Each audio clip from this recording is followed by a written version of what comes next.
thewellnesscouch.com, streaming wellness into your lives. This is Up for a Chat with Cindy O'Mara, Karen Smith, and Kim Morrison.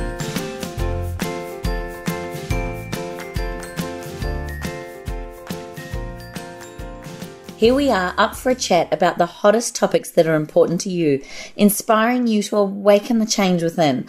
I'm Kim Morrison, and I am all alone this week. But I'm not completely alone because, listeners, I have a very special and very beautiful guest. Her name is Marnie Perkinson. She is from New Zealand. I had the privilege and absolute pleasure to marry her to a very good friend of mine who's almost like another brother from another mother. And they got married in New Zealand in December last year. And Marnie is an amazing woman. She has an incredible story, and I look forward to sharing her with you because I think you're going to be interested to know that she's a dietitian. She is a world class marathon runner. She was. She also has suffered with a thing called chronic fatigue, and she's about to do Cindy's Changing Habits course. So I thought you guys might be keen to hear her story and how she has got to where she is today. So, my beautiful Marnie, welcome to the show. Thank you, Kim. Really nice to be here with you. I know, and it's a bit of a treat to have you all the way over from New Zealand. Can you just tell our listeners a little bit about who you are? How did we get to know Marnie? Oh, right. We'll go right back then. So I grew up central North Island in the Bay of Plenty on a sheep dairy cattle farm with two older brothers who actually spent a lot of the time away at boarding school. So it was mostly me on my own at home with my horse. So I started out there. 17, I moved down to Dunedin and did my degree in nutrition. And then my postgraduate dietetics, I actually came up to Auckland to do that and then lived in Auckland pretty much ever since. So that's been 25 years. We've just moved an hour north recently. I studied to be a dietitian, worked as a dietitian in my own business in the gym in Newmarket for about 4 years, picked up competitive aerobics, which I think I'd probably got into so late. I started at 23 years old because I was quite shy. I was the kid that right through university, whenever we had something we had to present in front of the class, I was sick. I wouldn't come to those. So by the time I got to Auckland, I thought, I've got to get over this. So I started lecturing nutrition. I started teaching aerobics, and then I started doing aerobics competitions, which absolutely terrified me, partly because we, back in those days, used to wear those natural coloured tights with G-strings and crop tops. I can just see it. So I did that for a while. We got second at Nationals one year, but I didn't really feel like I could go to the level that I wanted to and go to Worlds because I kept tearing hamstrings. Anyway, I've since figured out through body-mind connections why that might have happened, and I think that kind of related to me. It was all about how far you're prepared to go, and I was at that time trying to be the best sports dietitian and also trying to be the best athlete, and you can't do both. So it was a struggle between that. So then I found running probably a year or so after I'd finished aerobics through a guy I was seeing who was an ex-junior triathlon champ. So he got me into running. And then I just absolutely loved it, tried lots of different styles of running. Was suggested to me that I go down and do the New Zealand Mountain Running Champs. This was probably 7 months after I'd started running at the age of 29. And I ended up second or third, I can't remember, second or third. But anyway, I made the New Zealand team to go to Italy. Wasn't really that good at mountain running, and then found marathons when I was about 31, and that's what I fell in love with. So just for our listeners, I mean, most of our listeners would probably be sitting there saying that they don't really love running. Mm-hmm. Were you obviously a natural athlete who just found her place in the right place at the right time, or had you given it thought before then? Were you good at cross country at school? Yeah, I was. I was actually all right at cross country at primary school. Didn't really carry on and do anything at secondary school. I really didn't find the school that I was at was very pro sport of any kind. So I went through high school always doing a bit of fitness, because I've always had this feeling that if I do something, whether it's a 20-minute jog, whether it's go out and ride my horse, I'd go to aerobics classes with my mother, doing something always made me feel better. Yes, I think I probably had a bit of a natural ability, but really wasn't doing anything competitively, training for anything, until I found aerobics. Like I said, at the age of about 23. And you stopped that, and then you started your running. So just so our listeners get an understanding of just how good you were at running, tell us the steps or the races that you led into. So how did you get to being chosen to run for New Zealand? Right, so the first race I did, I was put in a team. It was called the Tauranga Half Ironman, and as part of that, if you're in a team, the run section is a half marathon. So I got put in a team with, some people will know this athlete, Sarah Ulmer, who's an Olympic gold medalist cyclist, and Marissa Carter, who was Hamish Carter's wife. Now, she was 4 months pregnant, but an amazing swimmer. So by the time we got to the run leg, there was massive pressure on me to keep our 20-minute lead. So I loved that event, and then got a coach who just said, look, let's start doing some track. So I did 800 metres, 1500 metres, 5k, 10k. Really didn't enjoy going around in circles. It wasn't my gig. One big loop is really good for me. And the mountain running was just a spur of the moment thing where I suggested to go down and do the race. So as I mentioned, that was probably 7 months into my trialling different distances. I did okay in that in New Zealand because it was up and down, and I was good on the downhill because I'm short and low centre of gravity, probably not so scared of falling and going fast down hills. But I really wasn't a good uphill runner. So I was in the top half when I went to the Worlds, but it didn't really float my boat.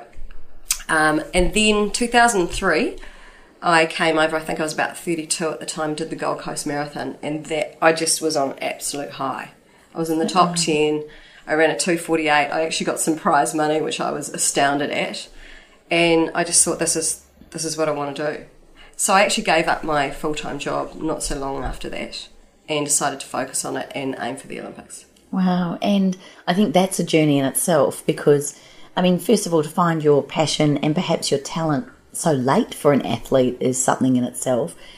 Then you started training quite hard, and then you started leading up to trialling for the Olympics.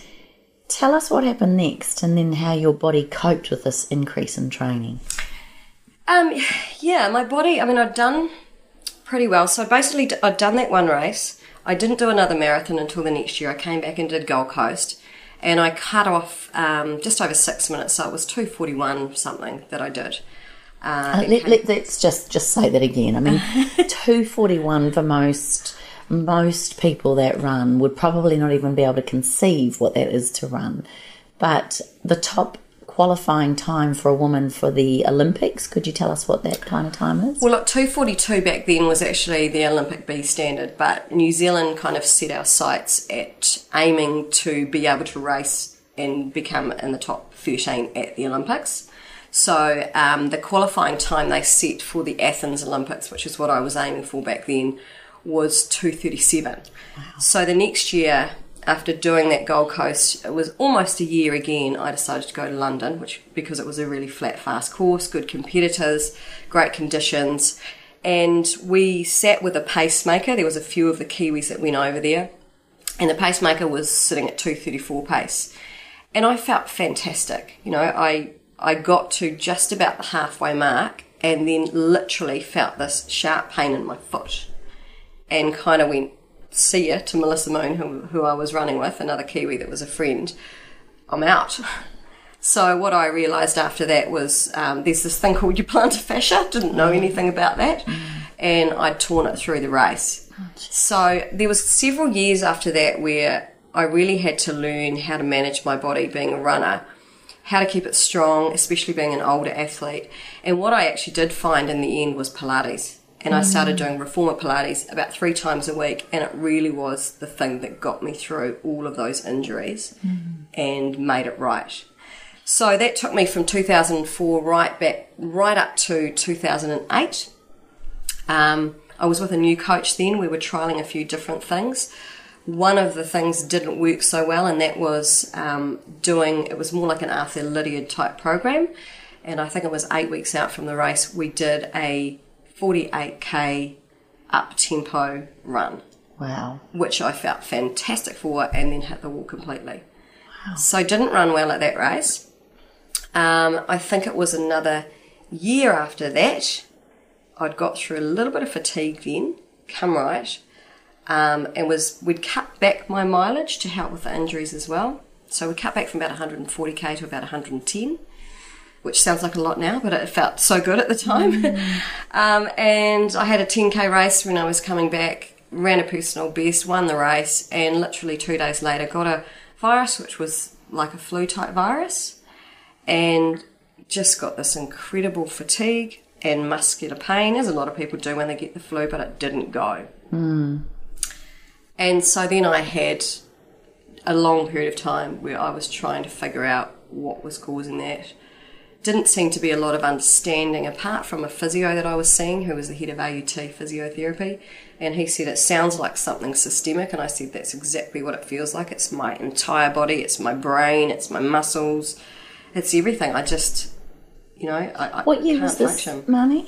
So this was 2008. So they weren't really talking about autoimmune or any issues back then, were they? No. Okay. So and I'd done a nutrition degree, and really nothing that I had learnt at university was helping me through it. Is that right? Yeah, the medical profession didn't really know anything about it. My doctor at the time, and still to this day, doesn't acknowledge chronic fatigue. I was sent to a specialist in New Zealand who was a doctor. She helped with my sleeping issues, because often hand in hand you get a lot of insomnia, which of course doesn't help you recover from fatigue. So I was having big issues with that, and did end up taking I think it's not an antidepressant, a tricyclic antidepressant, at a low dose to help me sleep. So that's one of the things that helped early on, but I didn't want to carry on taking drugs to get myself better. So I really searched through what would be considered alternative. I don't think it's really alternative medicine, but I went to see chiropractors, osteopaths, biomedical nutritionists. I learned about gut health. I learned to do yoga and meditate and do things to try and simmer down my sympathetic nervous system, because I think I'm probably more prone to getting anxious.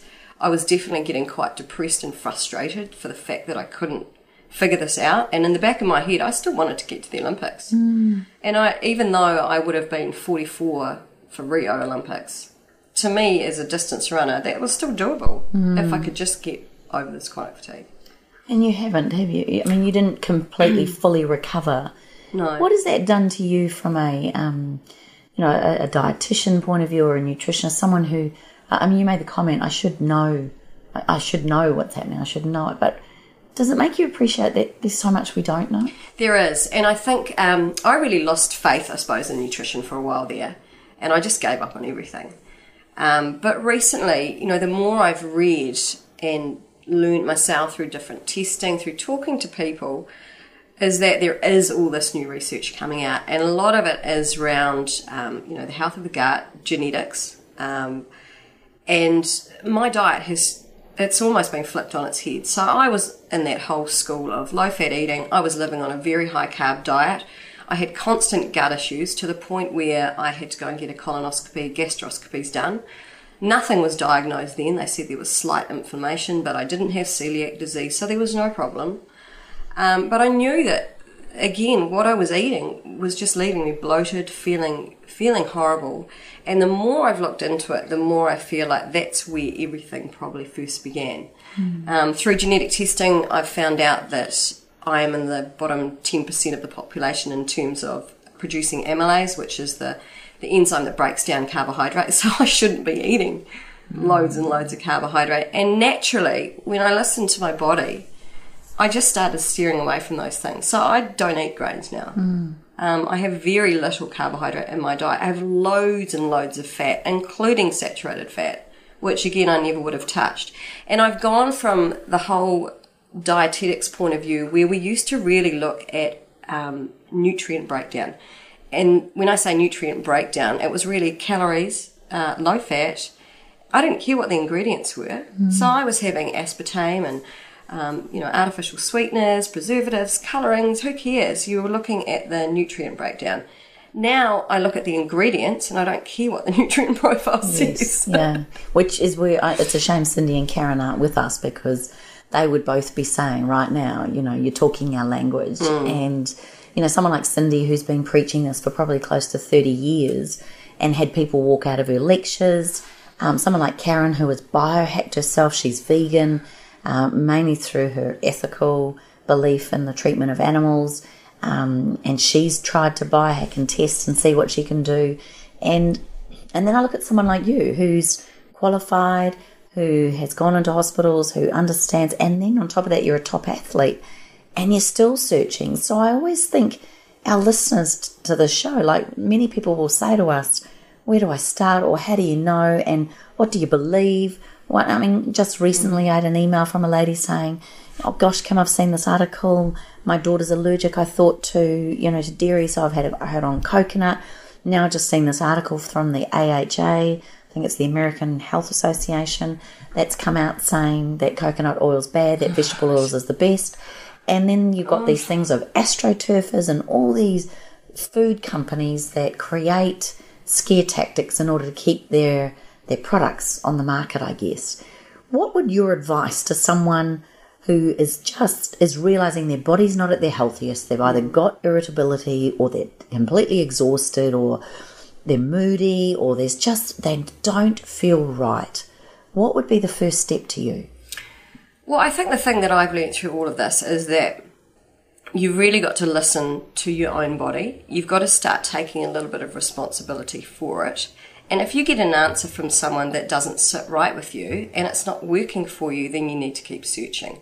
But our body does give us signals all the time in terms of, whether we are heading down the route to getting very unwell. We'll get lots of little signals first that will tell ourselves something's not right. And it might be that your energy has dropped a lot. You might be getting headaches. Your gut might not be functioning properly. Your skin is bad. Your hair is bad. I had patches where I was losing so much hair as well.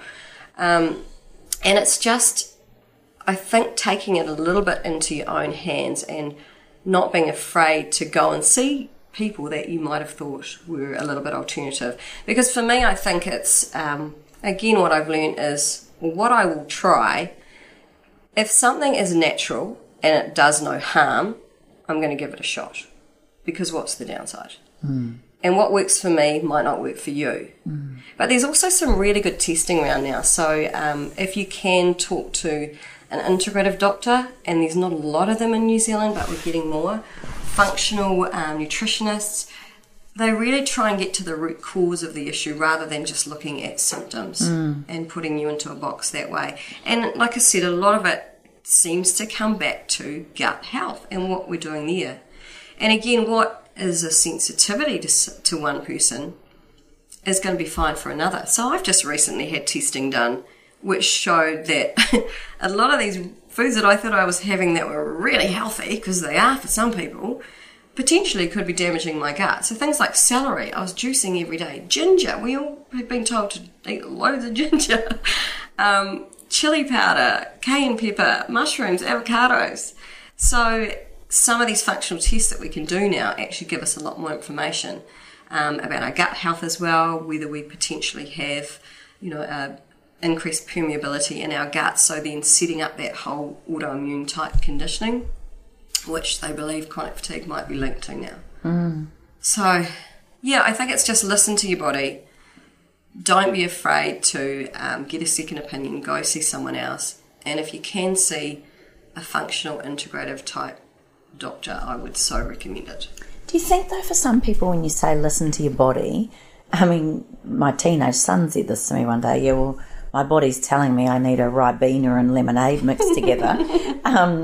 For a lot of people, from what I can tell, a lot of people actually don't even know what it's like to feel healthy. They don't even have the comparison, because they've been, not through any fault of themselves, they've been brought up on a certain, maybe the standard Australian or New Zealand diet, which is breakfast cereals, bread, pasta, those kinds of meals. You get brought up on this, and so therefore you may never ever know what it's like to feel healthy. And then you notice maybe you're not falling pregnant, or maybe you're getting migraines, or maybe you're not sleeping like you say, or maybe you're constantly tired. So how do you listen to a body that's not actually functioning?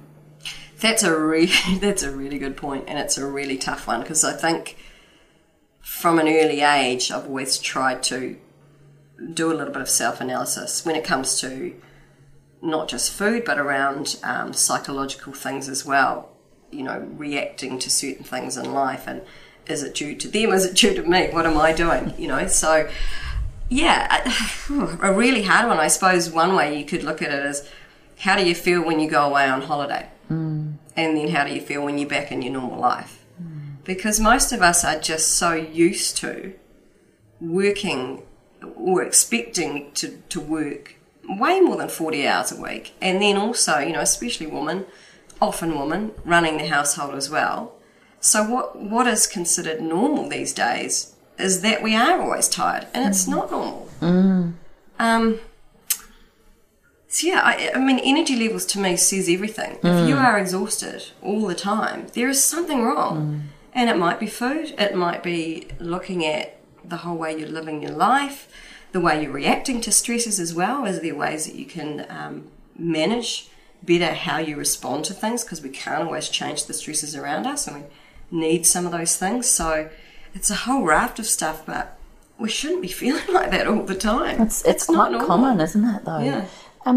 So as far as gut health is concerned, excuse me, I know that to me everything is coming back to the gut. Everybody's talking gut health. People say it's a bigger brain that governs the way the body works than the brain itself. That we have so many meters of microbiome, and the microbiota is constantly feeding and triggering what occurs within the body. Is there anything else to you that's just new data and research around the gut, or is it something that's constantly evolving? Because all I hear is, well, we're only just discovering this, and now we're discovering this. Is it the same for you?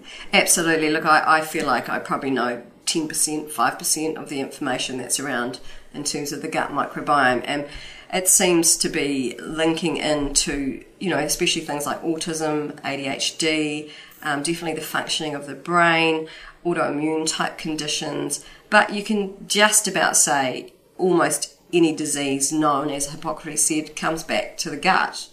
It is a really complex thing, how we break it down at this point. You could take a probiotic that might have 6 different bacteria in it. Well, look, our microbiome has a heck of a lot more than that. So is that going to have much of an effect on us, or do we need to look more at the diversity in our diet?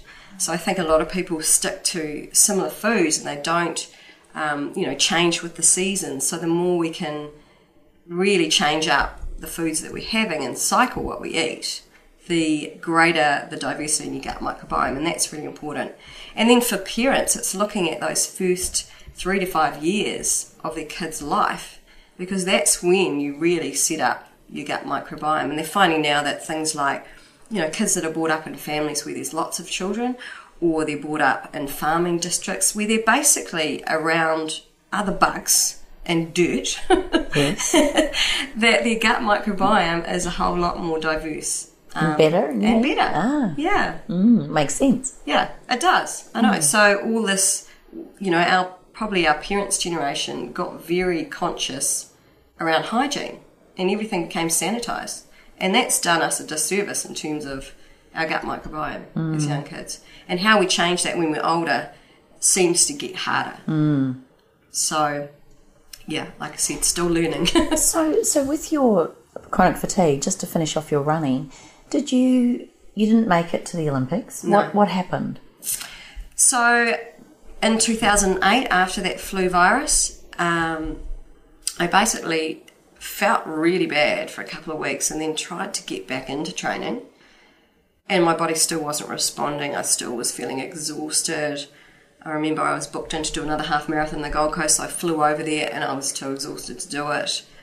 And I just kept trying. Every time I had a glimmer of hope that maybe I was getting right, I would try and set up my training schedule again, and then I would just fall on my face. So I got to the point after about 3 years, it's probably longer than that. I just ended up giving up. I got very depressed because I'd suddenly found this thing that was me. I thought, I was an athlete. I am an athlete. I'm a runner. This is what I'm here to do.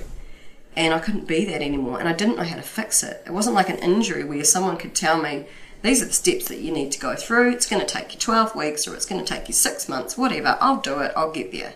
So that was the thing that I found the hardest. So we're now 9 years down the track. It was probably only 3.5 years ago that I picked up a almost full-time job.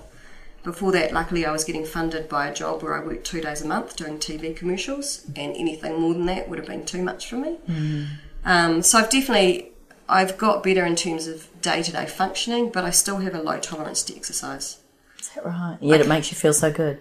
Yeah, it does. Yeah, there's days where, I feel like I'm struggling. In those days, what I have to do is stop and walk, and I don't set a schedule in terms of what I'm going to do for training in the week. I wait till I get up on the day and I see how I feel. And some days it's yoga, and some days it's walking and Pilates, some days it's weights, some days I might do some hill reps or do a high intensity interval training session, but I just don't know. And I've had to try and let that go so that I don't get frustrated and get more fatigued as a result of that. Yeah, and I think that's a really key thing for anybody though, is to listen. Unless you are training for the Olympics and you do have a specific schedule. Still got to listen to your body though. Oh, that's true. It's true. That's where I feel for athletes though, that, I was talking to Danny about this when he was playing, on the day of the test match, it didn't matter how he felt. He had to perform.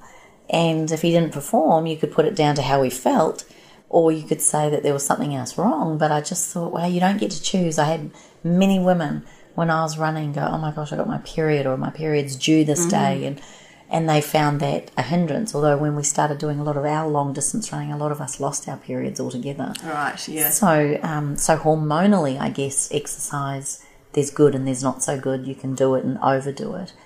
So lead us through into then about who you are now today, what you're searching for, and what's your biggest challenges and things that you're looking at now? Oh, my biggest challenge is figuring out who I am, Kimmy.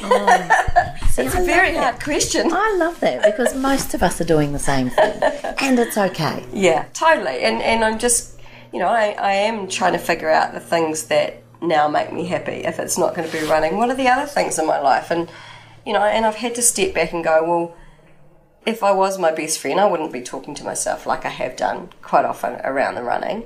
And people don't love you for what you've achieved in sport. They love you for who you are and how they feel around you. So for me, yeah, I am figuring that out to a certain extent. I never thought I'd get back into nutrition, but I am kind of being pulled in that area a lot more because I've met all the right sort of people. And through you, Kim, Cindy, I will meet soon, and I'll be doing her course. And I love the fact that she's everything that I've listened to of hers, everything I've read, she's on exactly the same wavelength of how I think about nutrition now. And so it's just nice to know that there is this community of people that seem to think in a similar way. And I'd love to really, I know you use this word quite a lot, but collaborate with all of these people and work together, because the thing I really find frustrating, and I see this a lot on social media, is people putting out a perspective, let's just talk about nutrition, putting out a perspective on something to do with nutrition, and they get absolutely slated by all these other people. And I think we are all here to try and improve the health of other people. That's our goal. Why are we not working together, taking the best of what we know and sharing information, and actually creating a much healthier community? Because we know it's just not now. And the nutrition field in particular, I feel, has been driven by the food industry, just like the medical field has been driven by the pharmaceutical industry. It's not working. It's not, is it? And the hard thing is that, unfortunately, the way we want to eat may not have the same margins and the same profitability and how we were designed to eat. What's your thoughts then around, things like health and wellness from a doctor's point of view? According to Cindy, she's sure she was told that they have around 10 weeks maximum of nutritional education as a part of their 7 or 8 year degree, and that's usually based around irritability of the gut, so it's not even really around nutrition. What are your thoughts then when we say go and see a holistic integrative doctor where they don't have the training, but perhaps because of their passion, is that what you're saying it is that makes them integrative, that they're aware of looking at the big picture? Yeah, and I think, look, being a doctor and everything that they have to learn, there's just no way that they can know all that stuff as well. But again, that comes back to working together with other health professionals who do know about those areas. And then you're kind of looking at the patient from every different angle in terms of how you can get them healthier. So no, your integrative doctor might not know enough about nutrition, but they know how it can affect the person, and they've got people that they can link in with who will work on the nutritional side of things. So often you will find integrative doctors work very closely with other health professionals. So they are That's giving the that key, picture. isn't it? Yes. They're integrative. They're happy to be integrative. Yeah. There was a dietitian in New Zealand. I've just gone blank with her name. She spoke with us on the Pete Evans tour when we were over in New Zealand. Her name was, I think it's Karen. Karen's in? Yes. Yes. So Karen spoke very powerfully on stage. Has she been banned from the dietitian? Like, is she on the edge or the cusp? Or because she speaks very differently to most. She speaks totally differently. But the funny thing is, so Karen and Mickey Willardin is another dietitian who I feel is very forward-thinking. But really, it's both of those girls, it's totally based around science and research. This is what I find hilarious. There's nothing alternative about what they're doing. It's just different from what we were previously taught. And hey, nutrition is a really new field, so of course the information is going to change. But both of them have changed with that information. So they've gone, okay, well, what I did before, Mickey's great at this. She'll come out and say, look, she's like me, we used to just read the nutritional profile too, but there's no way I'd do that now. And it is all based on sound scientific research and literature. So... You mean both Mickey ways? And Karen. No, I mean both. So for every... Pete Evans, for instance, the gorgeous Pete Evans gets absolutely hammered and annihilated. Oh, he does here. in New Zealand too. He does, yes. Okay. So he gets annihilated because they say he's a chef and should just stick to being a chef. He's done the Integrative Nutrition IAN course. He has learnt and self-taught himself very much around nutrition and what it's done for him.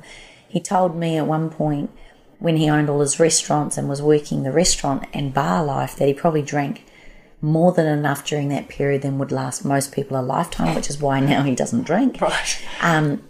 He's married Nick, who we both know from New Zealand, who also has had a major shift and an absolute love and desire for real whole food eating. So when people like Chef Pete Evans and Karen and yourself and Cindy are all getting knocked for thinking this way because apparently they don't have the scientific evidence, you're telling me that it is there. Totally. Absolutely. Look, Karen was involved in a case over in, I think it was South Africa, recently with Professor Tim Noakes, where he was... Now, again, this is secondhand information. This is through Karen, so I don't know all the details, but it sounded like the dietitians were very anti the stuff he was putting out, which was all around high-fat, low-carb. So this was considered to be pretty out there. Well, he backed it up with research after research after research paper and won the case. So it's not out there. It's just we've evolved in terms of nutrition and the information that's there. And I think coming back to Pete Evans, what I laugh at this recent clip, which we both watched again the other day, where they covered, they put all the foods that he would recommend on a table, and I'm looking at it, okay, it's fresh fruit and vegetables, and they're probably organic. You've got nuts and seeds, you've got meat, you've got fish, you've got all these great foods, and they're going, this is dangerous. This is dangerous. It's dangerous what he's teaching people.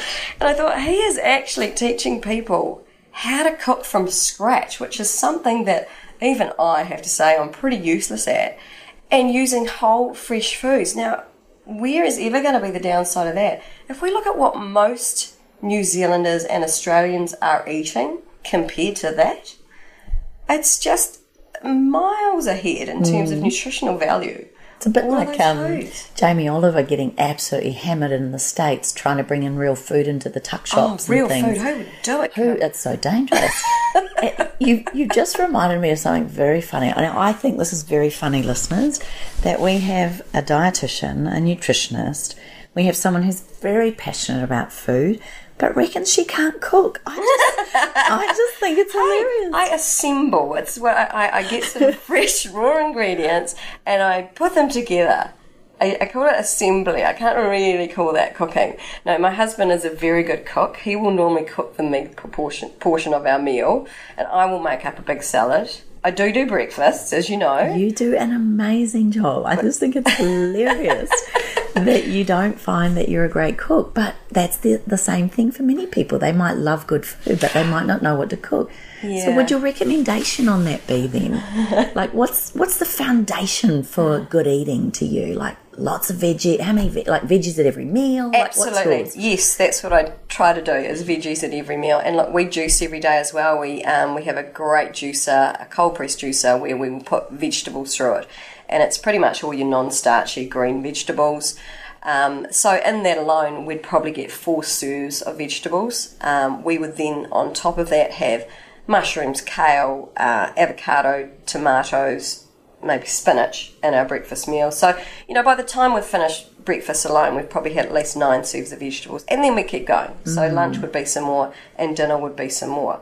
So yes, that would be the foundation. I'm not a vegan at all. We do have all types of meat. We keep the fat on our meat. We try to buy organic when we can. And then the fats that we use, again, would just be unrefined fats. We do use butter.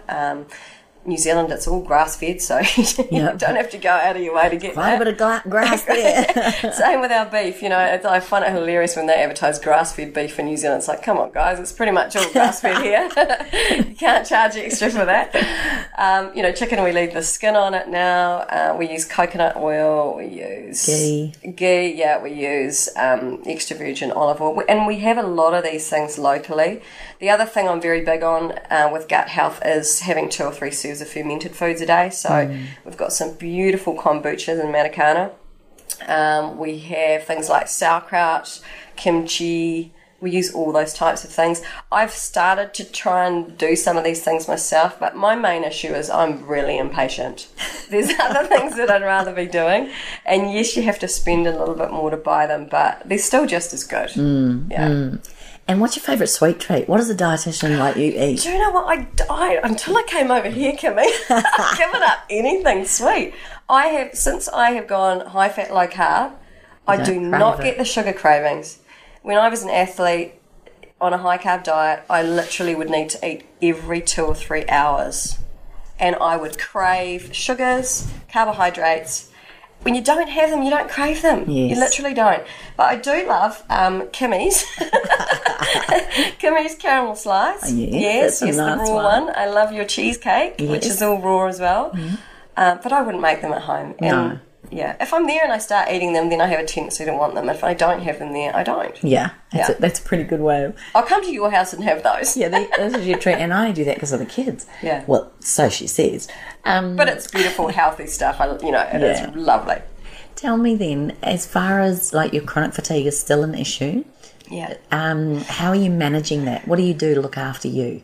Yeah, I've got really good at not feeling like... I think initially with my chronic fatigue, one of the things I found really hard is I constantly felt like I was letting people down, because I would make a plan to go for dinner with someone or do something in the evening with people, and then I would get to that day and I was exhausted and I would just always end up cancelling. So now I'll tend to organise catch-ups if I know I'm, going through a bit of a phase, because sometimes I overdo it. And I go through a couple of weeks of feeling a bit exhausted again. I'll try and meet up in the daytime, make daytime meets rather than nighttime. And I'll say no to things. I don't feel obliged to always do things. If I need to get extra sleep, I will go back and have a nap in the daytime. I'm lucky that working for myself, I can do that. I try to moderate the alcohol. Sometimes I get a little bit carried away. We can get excited with that sort of thing. Well, especially when we win the America's Cup. Especially when we win the America's Cup, yeah.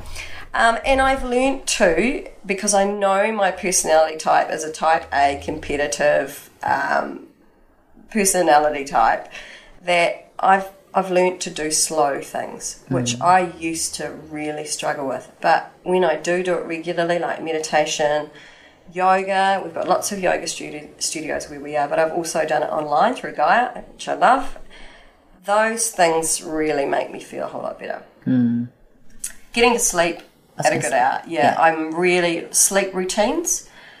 Putting things like lavender on my pillow, turning down the lights before I go to bed, reading when I go to bed, getting away from the blue light, all that sort of stuff is absolutely crucial for me, and I need at least 8 hours.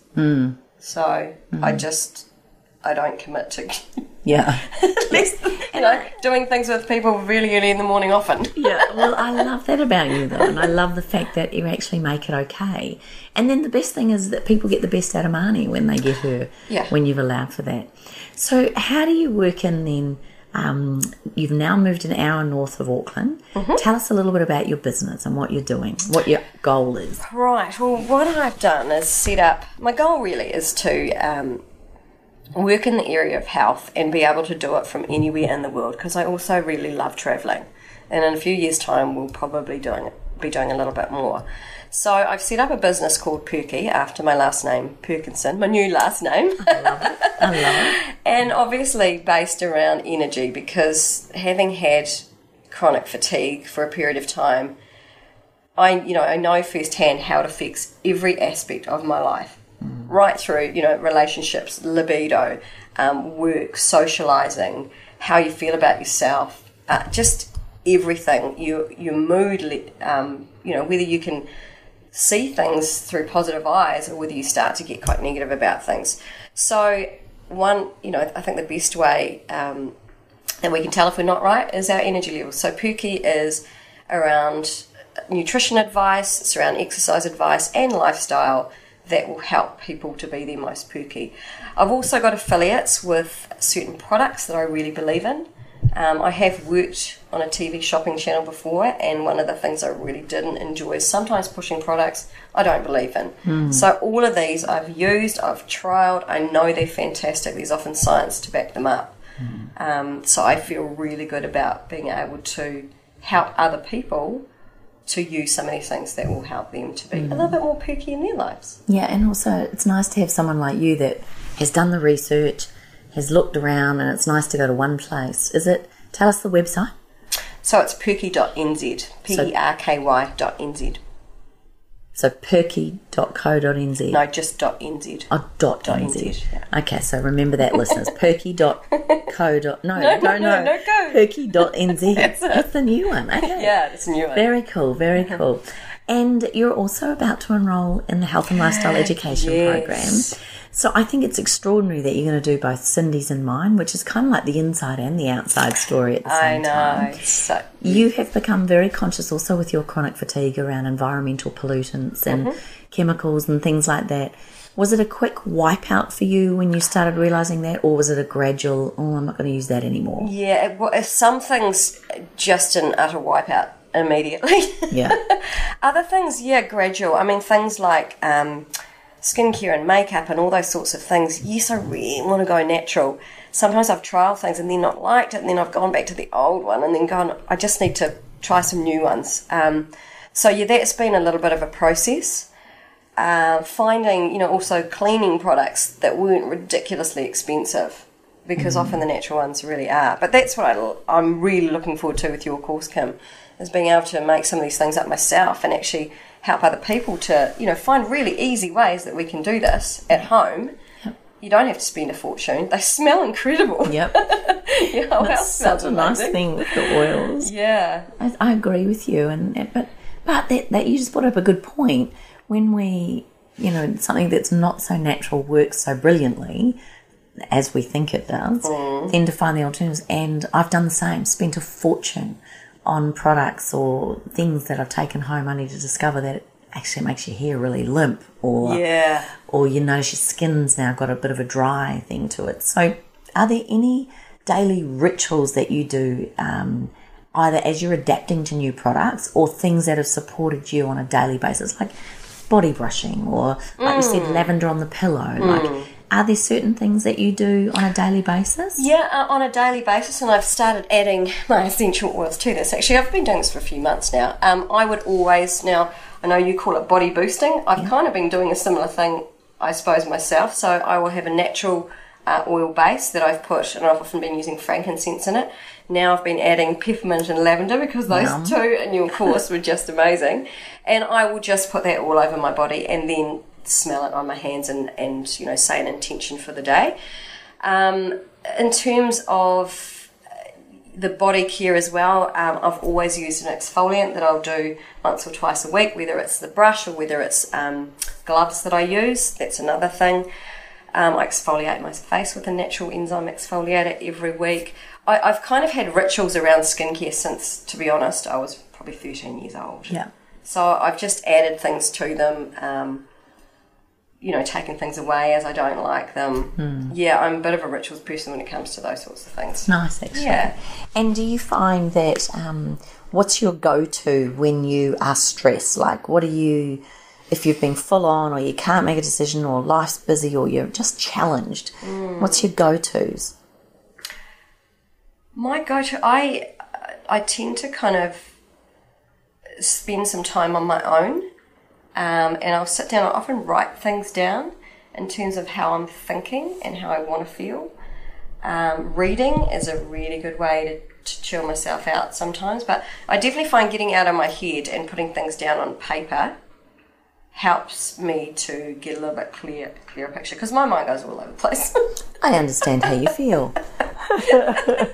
That's one of my hardest issues, is actually just keeping it on the straight and narrow and not getting distracted by a whole lot of other things. Yeah, when bright shiny object girls. Bright shiny object. Cindy's the same. I think she'd be chuckling right now.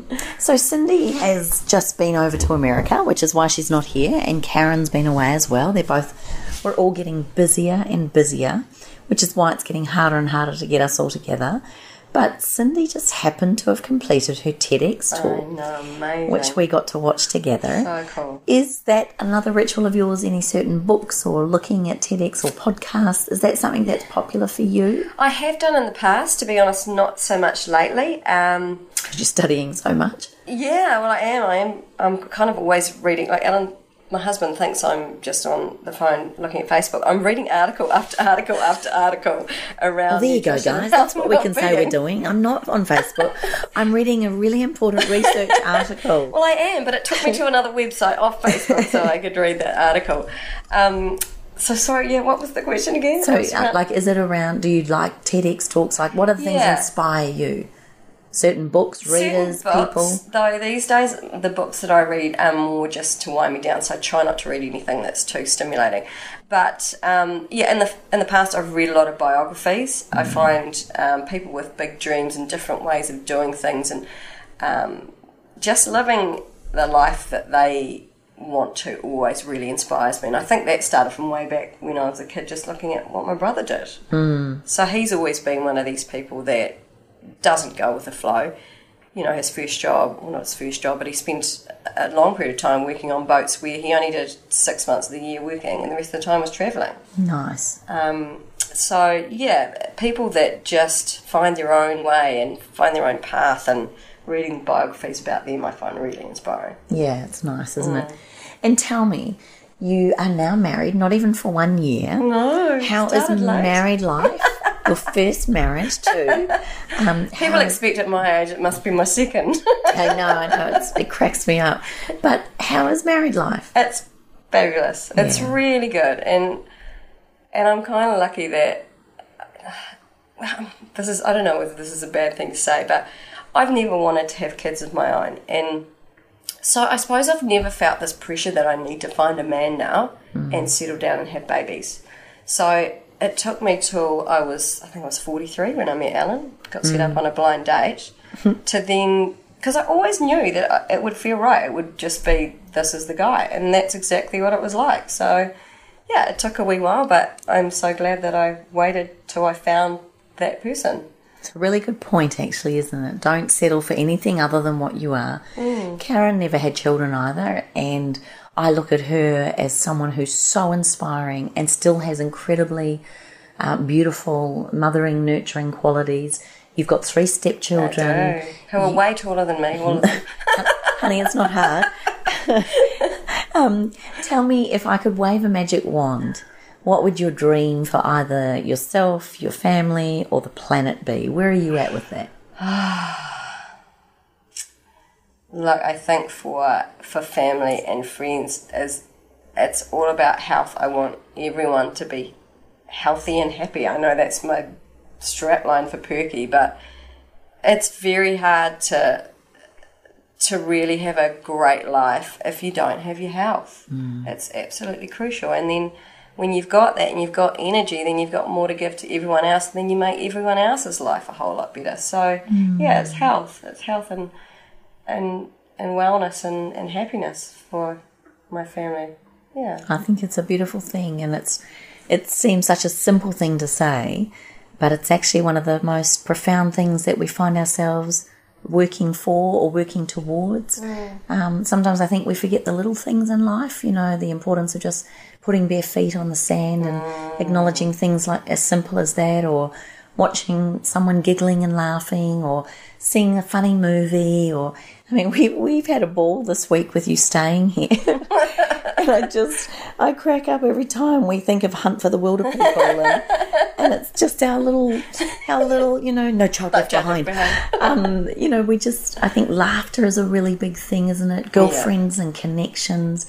We're very lucky that our husbands get on very well, so it's a really beautiful foursome when we get together. Yeah, I think that connection of tribe, and the fact that you guys have moved an hour north of Auckland is a bit like us being an hour north of Brisbane, although there's a lot more people here on the Sunshine Coast. But what I love about what you've done is going into a new community, you have sourced whenever I go there, you've sourced all the nice natural organic shops, cafes, beautiful supermarkets. And are you like me where you're just seeing more and more popping up? Yeah, it definitely seems, the whole Matakana area is a little bit of a hub for new healthy businesses. There's some really cool business ideas and things that people are doing up there. And I'm constantly looking out for new stuff. And there's always new things cropping up. So that's really exciting. And look, being an hour out of the city, we have and by the beach. Yeah. We've really noticed the difference in the way we feel.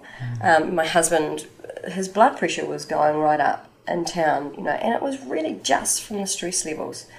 And just that one thing of moving up to the beach and putting your feet on the sand every day and getting in the water every day in summer and getting out on the boat and doing all those wonderful things and not feeling that vibe. I wake up in the city and it's just go, go, go, go, go. You can feel the kind of urgency.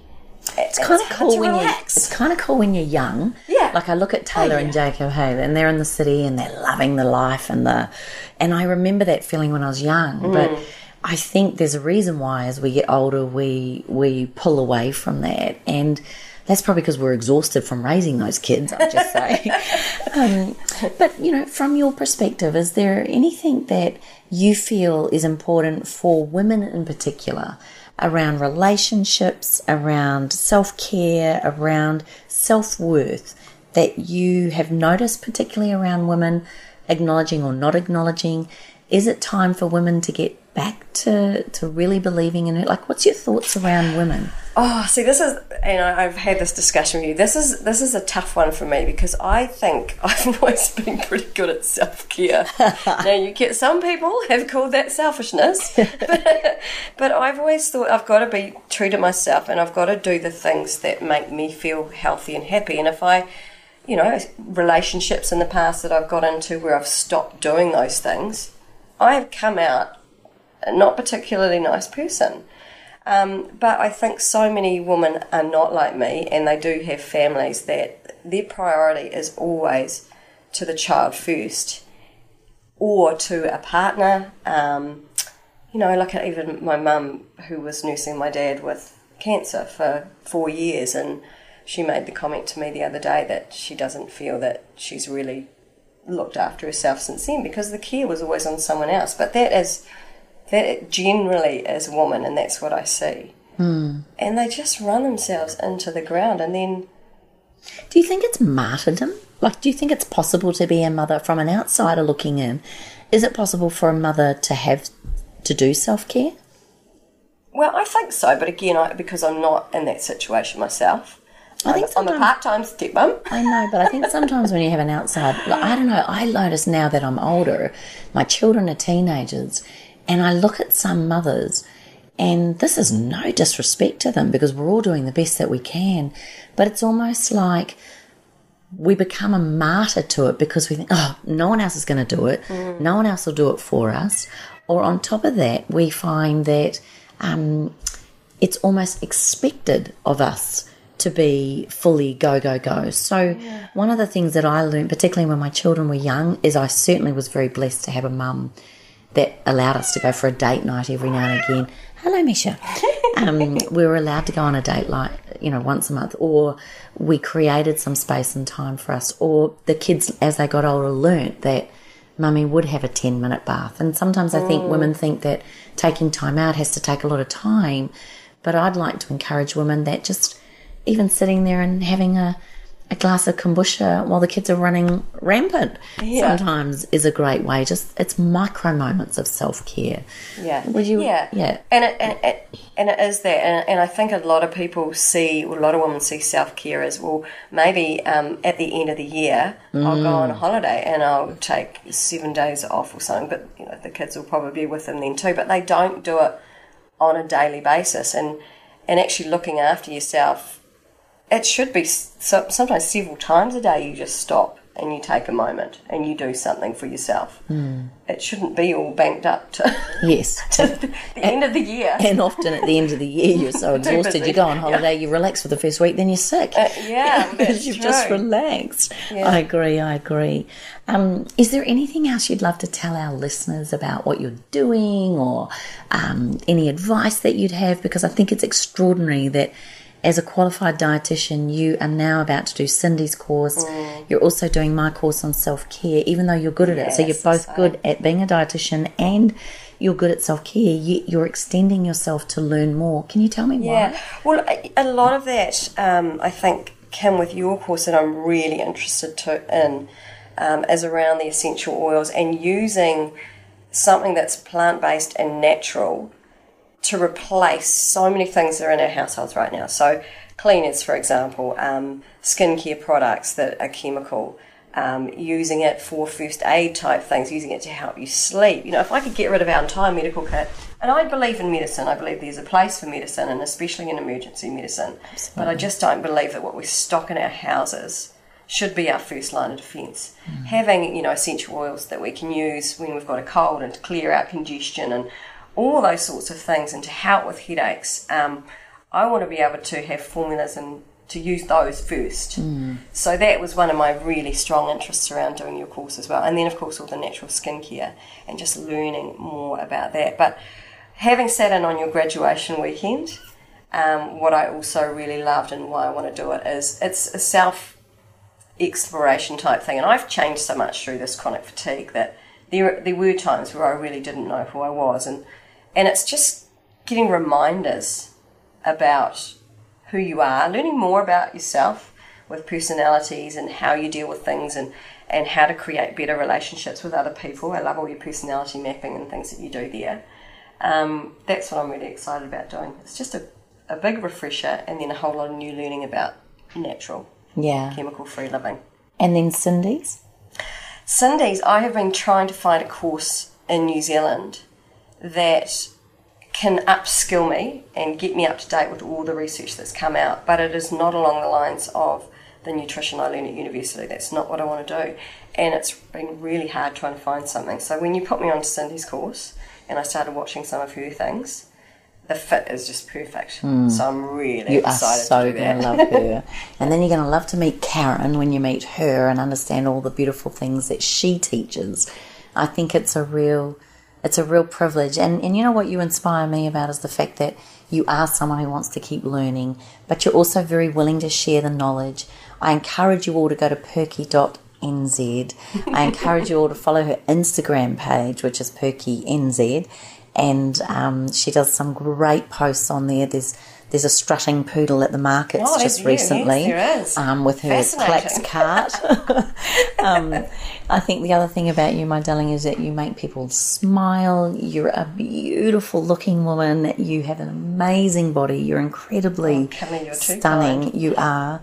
And I really cannot wait for Australia to get to know more about you. Aww. We're going to be working a lot more together over the next while. Excited about that. I'm really excited to have you a part of our vision as well. And I know Cindy's going to be so proud to have you as an example and as one of her functional nutritional teachers. Spread the word in New Zealand a little bit more will be great. I think so. I mean, Australia and New Zealand are so closely linked on so many levels, except when it comes to the All Blacks and the Wallabies and the Silver Ferns. But let's just say that as a fellow Kiwi, it's a privilege, and love you dearly, my friend. And I think our listeners are going to love this podcast, and I'm very, very grateful to you. So, listeners, I think if you're as excited as I am and you're incredibly humbled by this woman as I am, I think you'll enjoy everything she has to offer. Please follow her at PerkyNZ on Instagram, perky.nz on her website, and watch this space. I would imagine in about 6 months' time, we're going to have this little pocket rocket hit Australia and New Zealand.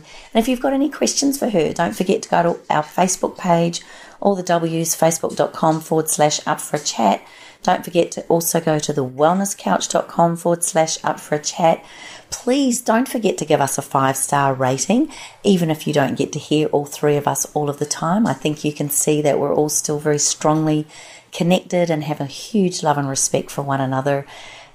We've paid the deposit for the Africa trip now, so if anyone was sitting on the verge of going to Africa, now is the time if you really do want to secure a place.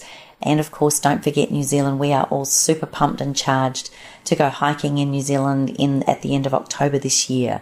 So listeners, I hope that you've enjoyed today as much as I have. I know that Cindy, Karen and I send you all our love, our hugs and our best wishes. And we look forward to seeing you at the same time next week, where we will get to carry on creating a ripple effect that's changing the world. Take care, guys. Look after yourselves. This has been a production of TheWellnessCouch.com. Check us out on Facebook and join in the conversation on Facebook.com/TheWellnessCouch. Subscribe to each show on iTunes and check us out on Twitter. The Wellness Couch, streaming wellness into your lives. Whilst the Wellness Couch presenter endeavor to provide accurate and helpful information to their listeners, these podcasts cannot take into account individual circumstances and are not intended to be a substitute for health and medical advice from a qualified health professional. You should always seek the advice of a qualified health professional before acting on any of the information provided by any of the Wellness Couch podcasts.